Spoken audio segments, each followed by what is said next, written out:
بسم الله الرحمن الرحيم. الحمد لله رب العالمين، ثم الصلاة والسلام على أشرف الأنبياء وإمام المرسلين. داودياش قيمها يا قيام ودمير بوجهتا وحيدكم السلام على السلام الإسلام السلام عليكم ورحمة الله تعالى وبركاته. وبرنامج وعي قلنتا وبرتين شاشة تلفزيون العالمية. برنامج كان عاوة وحا نلجو على ودي وبرنامج كان هوري وداوتين تلفزيون هذا الشيخ أحمد جوهري بلال يا هبة عمر oo milkiilayaasha ama mas'uuliyiinta sare ee Happy Marriage Academy oo xarun lagu wacyigeliyo guurdoonka ama lamaanaha isqaba. ahlan wa sahlan kusoo dhawaada mar kale. walaal Hibo iyo Sheekh Axmed xaruntu waxay qabataa koorsooyin wacyigelin ah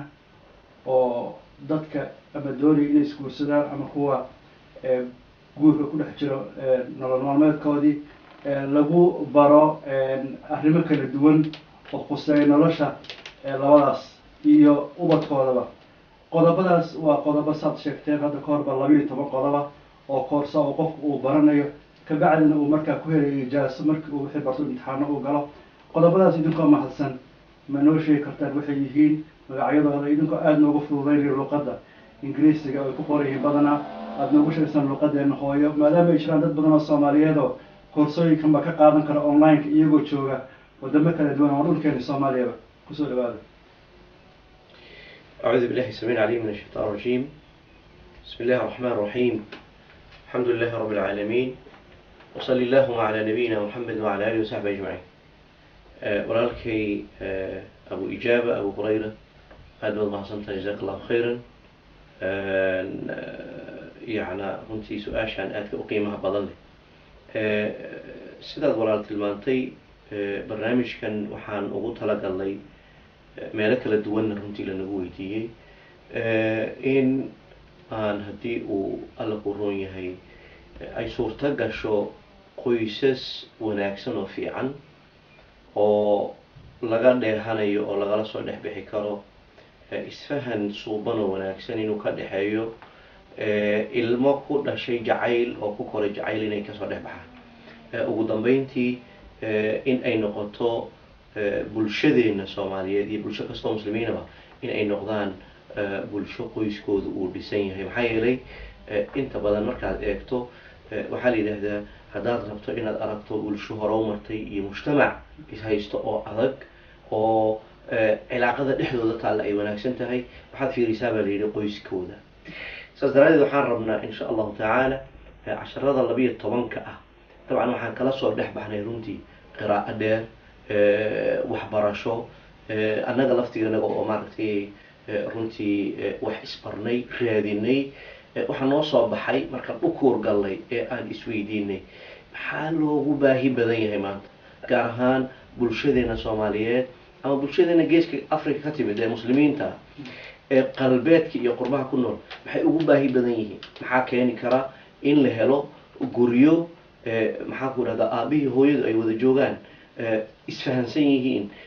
ilmahoodu ay daawanayaan ayagoo aabihii hooyadii isla socdo oo wada qoslaya oo wada faraxsan oo wax isa siinaya oo afka wax isku gelinaya yaana bulsho qurux badan runtii oo banaanka markay tagaan iskuulada ilmuhu ay aadaan ay ka sheekeyn karaan quruxda iyo wanaagga guriga dhextaala. taasa marka waxaan noo soo baxday waxyaabo badan oo aan lagu baraarugsanay naga laftiga xataa aan soo barin. saas daraadeed baan waxaan niri horta meesha aad ka imanaysaan ee ka dhaqaaqaysaan waa halkii maxaa asal inaga inoo amar waxa asal inoo addiinka. saas daraadeed baan waxaan niri 4 qaybood waa in laga yimaado hadday dadkeenu geeska Afrika joogaan iyo hadday galbeed joogaanba 4 qaybood in lagu baraarugo. qaar waxay aad u sii khusaysaa galbeedka aan deganahay iyo maaragtay qurbada oon ugu imanay dhaqan kale diin kale dad kale si kale u fikiraya fikir kale oo keeni aanan ahayn. sidee marka uga badbaadi karnaa dhibaatooyinka iyo ciriiriga ka jira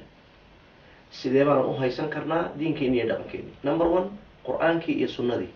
in uu noo noqdo asal iyo marjic. number 2 in aan ka soo qaadano oo ka fahanno oo ka baranno cilmiga maadiga ee science-ka la yidhahdo ee ilaahay ku abuuray dhulka ee dadkana baray. cilmigaas saddex baan kasoo qaadanay, wuu badan yahay cilmigaas. saddex baan kasoo qaadanay aadna noo khuseeyo bini aadamkana khuseeyo. saddexdaasi waxa weeyaan cilmiga la yidhahdo cilmiga nafsiga psychology-ga oo runtii jaamacaadka lagu dhigto, laakiin nasiib darrada inta badan jirta aanan lagu dhigin ama aan idhaahdo innaga bulshadeena Soomaaliyeed aanan ku baraarugsanayn faa'iidada ay u leedahay qofka iyo qoyska. bal dadka qaarkood waa nasiib darro runtii aan arko dhalinyaradu aan barano psychology-ga markay yidhahdaan in lagu yidhahdaa baran inay wax kala barta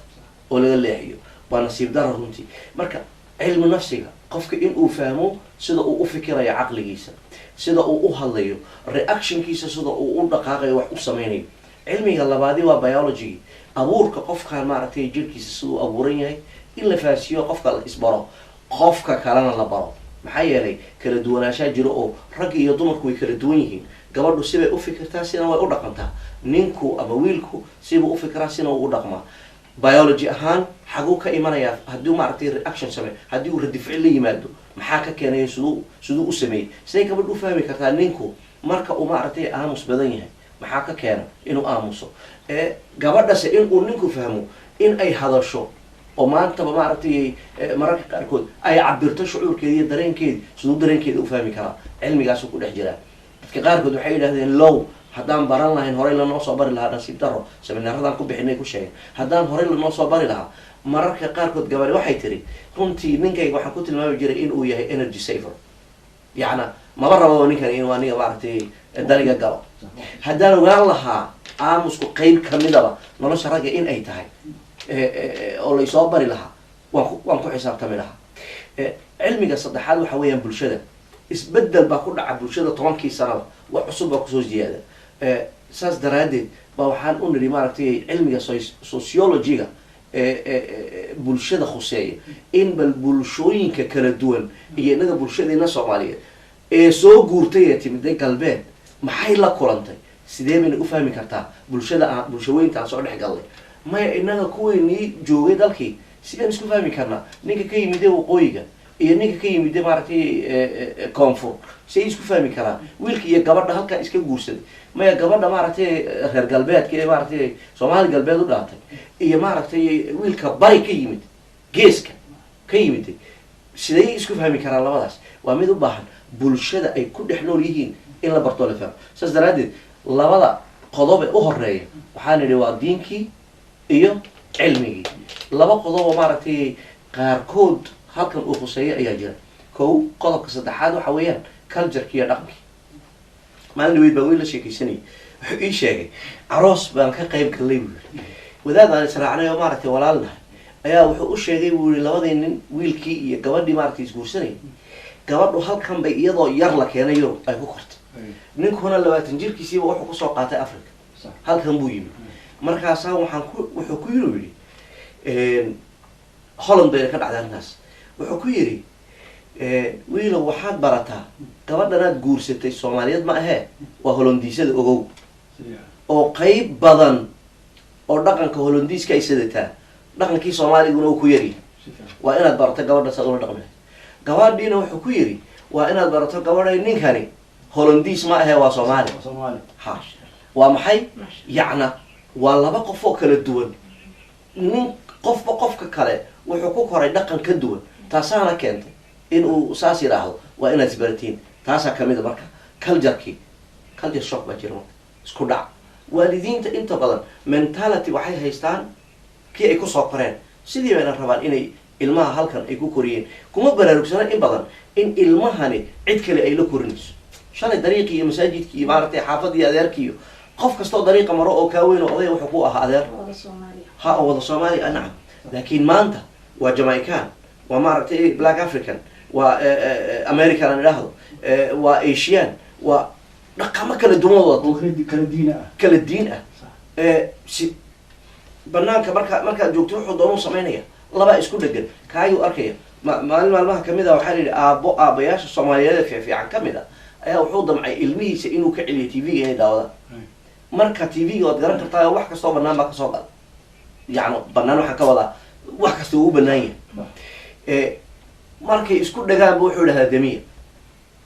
markaasuu way damiyaan inuu ilaa aabihii baa la jooga xaafadde waa la damiyaa t v dariiqay marka maalin ay isla socdeen ayaa waxaa dhacday iyagoo dariiqa lugeynaya bay waxay arkeen laba isku marqa markaasina ahaba kuwaana eeg kuwaana dami damin karaan ma damin karo marka waa maxay waa culturekaas qodobka ugu dambeeya oo ah bulshada isbedelka ku dhacaya 10 sano ka hor Facebook ma jiro maanta Facebook baa jira sidoo u saameynayaa gurigayga Facebook aniga iyo hibo isag fadhina waxaa dhici karta inaan anigu warka ku jiro hiban iPad-ka ay ku jirto waxaa dhici karta labo kaba soo qaad inay isla fadhiyaan qolka fadhiga horaan u sheegaa waan ku celceliyaa labadood inay wada qoslayaan adduunka laakiin labadood iskuma qoslayaan eeg way wada qoslayaan fadhigay fadhiyaan qofba qofka kale caalam kale ula haystaa uu ku xidhan yahay caalamkaa kale marka sidee uu u fahmi karaa inuu qof kale u baahan yahay waqti in la siiyo marka afartaa mixwar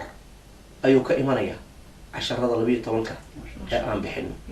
iyada oo maaragtay tafaqiitirana waan soo gudbinayna insha Allah جزاك الله خير ما شاء الله جزاك الله خير وبلوي شيخ أحمد waxaan jeclaan lahaa inaad 6 qodob ama walaal hibo ku hormar 6 qodob ii sheegtid aad 6 qodob kale ii sheegtid si ay dadku u fakaraan nacam way qodobadan soo sheegtay waa qodob isku xiran oo silsilada diintii cilmigii society waxa dhow waxa diinta ku sheegtay laakiin diinta lafteeda macaankeeda waxaan rabnaa inaan la soo baxno oo intaynu qodobaysano sida tafsiirka kale inuu fahmayno diintii inaynu qodobaysano marka qodobadii ayaan jeclaanaa inay qodob insha Allah waa hibo ii sheegto ama 6 qodob ii sheegto si aynu u fahmno إن شاء الله الحمد لله رب العالمين وصلى الله على سيدنا وحبيبنا محمد صلى الله عليه وسلم إلهي بما هذا ولا أبو أحمد أبو إجابة ما شاء الله إن رمتي وأن كاجم هذا ألينا برنامجك إيش شقائي وما درتي قربدي بعدون كورت سلوك جاري رمتي خبير بعض الطاي إلى كوزيادة علم جاجا إن برنامجك هذا نصور نقضه عشرة runtii waxa weeyaan waxbarasho un baa jahli looga baxaa marka umadeena waxaan rabnaa inay caado cusub ay abuuraan oo ah inay wax bartaan wax walba inay bartaan marka maxay hayday qofku hadduu rabo mara inuu tasho harqaanka inuu bar waa inuu iskuul aado waa waxa ugu yar in computerkan yar sida loo isticmaalo hadduu rabo waxbuu barasho uu aadi kol saacad lagu siiyo training kol aad maaragtay iskuul u aadid wax walba waa la bartaa marka bal maxaad u malayn guurkii oo ah noloshaadi saacad kaliya kuma cafinayo guurku saacad walba waad ku jirtaa mir walba waad ku jirtaa maalin walba waad ku jirtaa hadda aniga Axmed 20 sano hadda isqabnaa sanadkan 20 sano noo buuxsantay ilaahay bay mahad u sugnaatay 20 kaas sano waa maalmo la isku geeyay maalmaha la isku geeyay waan wada mucaamaloonay waan wada dhaqmaynay sidaan u dhaqmaynay hadii ma aragtay ay lagu soo baro balka war adoo khabiir ah oo garanaya oo og haday wax dhacaan meesha looga baxo wax walba adigoo og maraaxiisha uu guurku maro adigoo og marka waxaan rabnaa umadeena inaan ku boorinaynaa inay wax bartaan inaynan guurku uunan ahayn nolol yar oo iska fudud oo iska socota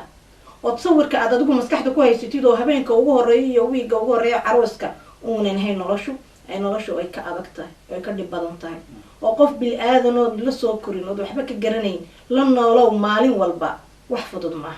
ina horta la ogaado weeyaan ilma haday ku soo biiraana ka sii daran family-gii oo dhan marka la sii waasiciyana wayba sii balaaranaysaa marka 6 cashar aniga kugu dheereynayna ay ugu horeeya waxa weeyaan ahamiyada uu guurku leeyahay casharka ugu horeeya guurkani muxuu yahay guurkan in la fahmo meesha uu diinka ka buuxinayo sababtu ilaahay noogu waajibiyay in wanaag aan anagu ka helayno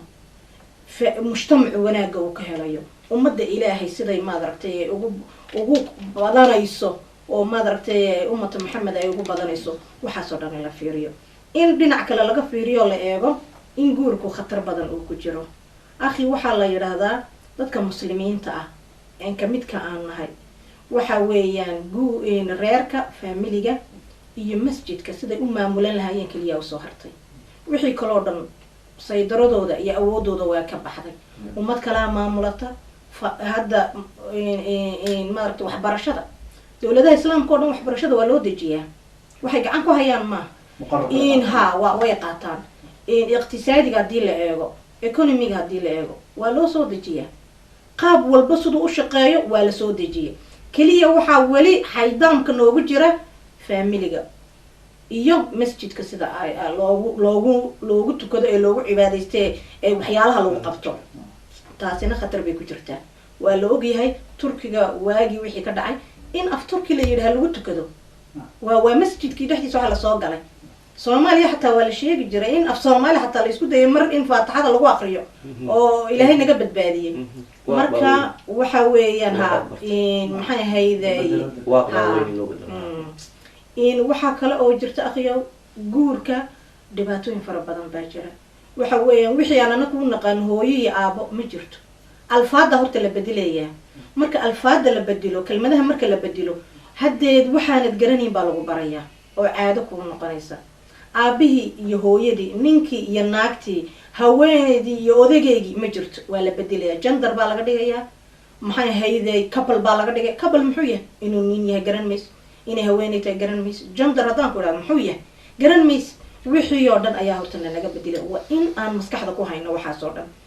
in uu badan yahay casharku qofka casharka qaatana uu garan ma aragtay waxyaalaha ku jira waxa kale oo ku soo xiga waxa la isku guursaday ee dadka isku keenay waa maxabo waa kalgacayl baa isku keentay kalgacaylkii oo mawada waraxmo Ilaahay guurka oo lagu tilmaamay waxa weeyaan in la barto horta mawadadu maxay tahay jacaylku muxuu yahay waxa la yiraahdaa akhiyow si fudud baad qof u jeclaan kartaa si fududna waad u nici kartaa laakiin waxa ugu adag waa dhexda inaad haysid jacaylkii inaad haysid uunan hoos u dhicin ayaa ugu adag baa la yiraahdaa marka jacaylku wuxuu yahay qaabka uu sameysmo ma kordhaya ma naaqusmaya maxay hayday maxaa cadow ku ah maxaa horumariya waxa soo dhan la barto waxa kaloo ku xiga casharka saddexaad la fudhabarka labada qof u ah waa wada hadalka communication ka la yiraahdaa qaabka aan loo wada hadlayo loo wada dhaqmo loo xiriirayo taas waa muhiim jiddan waa casharka saddexaad casharka afraad waxa weeyaan kala duwanaanshaha rag iyo dumarka waxa weeyaan laba qof oo kala duwan laakiin iska milayaan leeyahay marka adigu ka duwanahay marka anigu jawhar ka duwanahay waxa aan kaga duwanahay isaga u baahan wuxuu isagu iga duwan yahay ana u baahan in la bartaa la rabaa akhiyo taas waxa kaloo ku xigta oo cashar u dhow ah kursiinteedii hore meesha aan ka nimin qaabka leysoo koriyay qaabka aan leysoo sameeyay waa samayntii waxbarashadii macallimiinteedii way soo sameeyeen waalidkay way soo sameeyeen mujtamaciyan ku soo dhex koray soo sameeyay marka anigu productigi wixii natiijadii baan ahay dadkaas oo dhan oo isku tagay meesh awoodeedu isku geeyeen natiijadoodii baan ahay qaabkaan u fikiray uu ka duwan walaalku qaabka uu fikirayo marka inaan dib u akhrisanaa la rabaa qof naxariis darro ku soo koray kama sugaya maanta ka dhan inuu koolkooliyo oo ma aragtay hadal naxariis la yiraahdo way adagta aad bay wadkaanaysaa marka anoo ka sugaya hadduu isagu sameyn waayo de waa wareer isku dhac baa imaanay laakiin haddaan ogahay walaalku meesha uu ku soo koray qaabka loo soo koriyay sila uu soo maray keensato waxa keensaday sababihii keensaday haddaan ogahay in baa la isku tuuri in baa la isku naxariisan ka ugu dambeeya ee lixaad waxa weeyaan in ruuxaaniyaadka guri Ilaahay laga garanayo ma yahay guri malaa'igtu soo ziyaarata ma yahay guri ruux iyo naf ay ku jirto ma yahay haddii ruuxdu ay ka baxdo meesha de qolfoof baa soo haray qolfoofna macna ma sameeyayso marka 6 anigoo dib ugu soo celinaya waa ahmiyada guurka uu leeyahay waa ma aragtay in fahanka jacaylka iyo sida loo kobciyo waa wada xiriirka iyo communicationka in kala duwanaanshaha labada qof meesha aan ku soo korno oo backgroundka iyo asalkeena meesha aan ka nimnay sida noo soo koriyay iyo ruuxaaniyaadkii iyo ma aragtay diintii in lagu dhaqmo biinilal kareem 16 kale walaalkan ما شاء الله جزاك الله خير اختي جزاك الله خير شيخ احمد يا ولا الهبه داوداش قيمه قايها بدن البرنامج كان عاوه انتاس ايان كسو غبغبينينا waxaanu mahadcelinaynaa Allah subhanahu wa ta'ala waqtiga nasiy waxaanu mahadcelinayaa hal maal shakadami Sheikh Ahmed Jawhari Bilal iyo walaashay Hiba Umar waxaanu mahadcelinayaa Film Media Production Engineer Abdulaziz Harago iyo anigu Maxamed Ibrahim Abdi Xadiid ka tagay tawfiiqda Allah waxaan idin leeyahay assalaamu alaykum ورحمة الله تعالى وبركاته.